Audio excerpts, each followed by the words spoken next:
Hello दोस्तों, गुलाब एक study में आपका स्वागत है। तो हम पढ़ रहे थे सेल के बारे में, कोशिका के बारे में। आज हम लोग पढ़ेंगे डीएनए, आरएनए, ठीक है। न्यूक्लियस में जो पाए जाते हैं, सेल के न्यूक्लियस में जो पाए जाते हैं डीएनए, आरएनए यानी क्रोमोसोम, उस क्रोमोसोम के बारे में पढ़ेंगे। क्रोमोसोम के बारे में यानी गुणसूत्र के बारे में पढ़ेंगे। तो आइए देखते हैं क्या है। देखिए, थोड़ा लाइट पड़ सकता है क्योंकि रिसोर्सेस कम होने की वजह से ऐसा मतलब हो रहा है। आप लोग का सपोर्ट रहा तो हम जल्द ही आप लोग को बेहतरीन तरीके से बताएंगे अच्छे बोर्ड पर। चलिए देखते हैं क्या है। इस तरह से जैसे कि हम लोग सेल में पढ़ें, सेल में क्या क्या पाया जाता है? माइटोकॉन्ड्रिया, गोल्गी काय, ribosome, centrosome, vacuoles, endoplasmic reticulum, plastid, nucleus, है ना। तो ये सारी चीज़ों के बारे में हम लोग पढ़ लिए। अब न्यूक्लियस में जो क्रोमोसोम पाए जाते हैं उसके बारे में देखेंगे। क्रोमोसोम जो होता है वो दिखने में कैसा रहता है? जोड़े में रहता है। क्यों जोड़े में रहता है हम तो आपको बतला ही दिए, क्योंकि शरीर का ज़्यादातर पार्ट्स जो है किस चीज़ में है? जोड़े में है। तो इसीलिए जो है सो क्रोमोसोम किस चीज़ में है? तो जोड़े में है।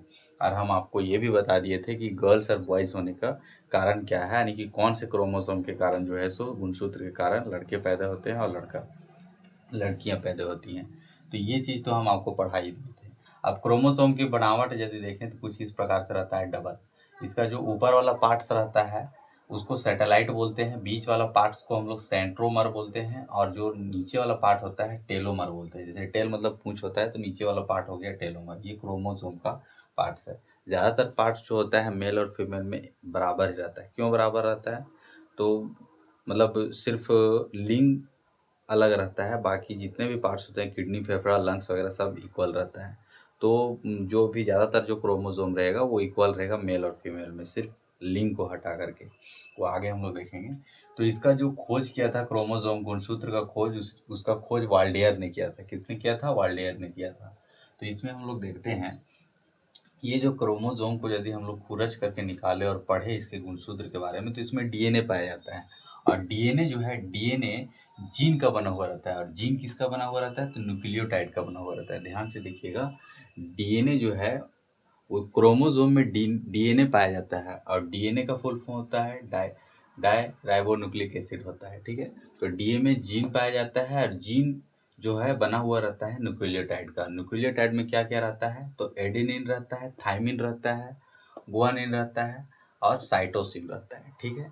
तो तीन चीज़ें रहती है, एडेनिन, थाइमिन, गुआनिन, साइटोसिन, ठीक है। तो इसमें कैसे रहता है बनावट?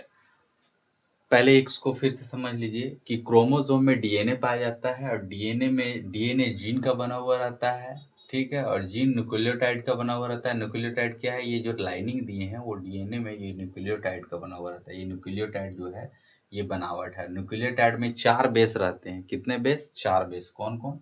तो एडेनिन, थाइमिन, गुआनिन, साइटोसिन, ठीक है। एडेनिन डबल हेलिक्स से जुड़ा हुआ रहता है, डबल। और ये जो गुआनिन है वो साइटोसिन से ट्रिपल बॉन्ड से जुड़ा हुआ रहता है। डबल बॉन्ड से एडेनिन थाइमिन से जुड़ा हुआ रहेगा, और गुआनिन साइटोसिन से ट्रिपल बॉन्ड से जुड़ा हुआ रहेगा। क्रोमोसोम की संख्या कितनी है? टोटल 46, यानी कि 23 जोड़ा, ठीक है।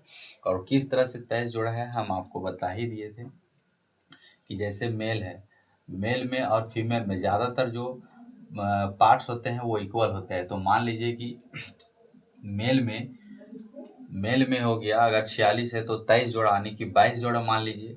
इसमें 22 जोड़ा, क्योंकि इक्वल ज़्यादातर पार्ट्स इक्वल होते हैं। हाथ, पैर, नाक, मुंह सब सिर्फ लिंग का डिफरेंस रहता है। तो मेल में मान लीजिए कि रहता है एक्स और वाई रहता है, यही लिंग निर्धारण करता है। उसी तरह से फीमेल में जो होता है वो एक्स एक्स होता है। अच्छा, यहाँ पे एक गौर देने योग्य बात होगा, यदि अगर किसी तरह से प्रभावित होता है एक्स क्रोमोसोम, अगर किसी तरह से एक्स गुणसूत्र प्रभावित होता है तो महिला वाला जो फीमेल वाला रहेगा क्रोमोसोम दोनों प्रभावित रहेगा। तो यदि अगर लड़की पैदा होगी तो एक्स, ये तो एक्स ही देगा फीमेल, लेकिन जो मेल है, मेल का ठीक है, अगर एक्स दे देगा तो लड़की यदि पैदा होगी तो फिर दोनों जो है सो क्या हो सकता है कि लड़की होने पर वो मतलब इफेक्टिव यानी कि प्रभावित क्रोमोसोम से तो उसको दिक्कत हो सकता है। और यदि वाई आएगा तो हो सकता है कि इसका एक्स और वाई मिल करके वो अगर लड़का पैदा होगा तो उसमें कोई दिक्कत नहीं है, किसी तरह का प्रभाव नहीं पड़ेगा। तो ये क्रोमोसोम के बारे में था। और यदि हम लोग डीएनए के बारे में देखें तो डीएनए का बनावट कैसा रहता है? तो डबल हेलिक्स रहता है। इसको आप लोग स्क्रीनशॉट ले लीजिए अब फिर से इसको देख लीजिए बढ़िया से। डीएनए जीन का बना हुआ रहता है, जीन में न्यूक्लियोटाइड रहता है, न्यूक्लियोटाइड 4 बेस होता है न्यूक्लियोटाइड में, एडेनिन, थायमिन, गुआनिन और साइटोसिन। एडेनिन थायमिन से डबल बॉन्ड से जुड़ा हुआ रहता है, गुआनिन साइटोसिन से ट्रिपल बॉन्ड से जुड़ा हुआ रहता है। तो ये कुछ इस प्रकार से क्रोमोसोम गुणसूत्र का बनावट था। हम लोग देखेंगे डीएनए और आरएनए के बारे में, डाई ribonucleic acid, ribonucleic acid के बारे में। तो इसको हम लोग कैसे देखेंगे?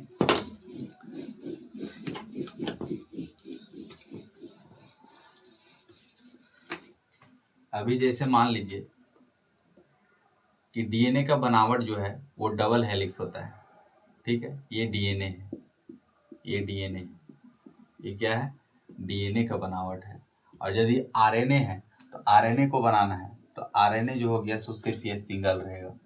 तो कॉम्प्लेक्स जो बनावट रहेगा, कॉम्प्लेक्स बनावट बहुत ही कठिन तरीके से वो डीएनए का होता है, ये आरएनए का है, ठीक है। अगर हम लोग चाहें तो डीएनए से आरएनए बना सकते हैं। अगर एक इसको उठा ले तो आरएनए बना सकते हैं और आरएनए से भी डीएनए बना सकते हैं, ठीक है ना। तो ये एक तरह का प्रोसेस होता है, इसको हम लोग देखते हैं अभी, ठीक।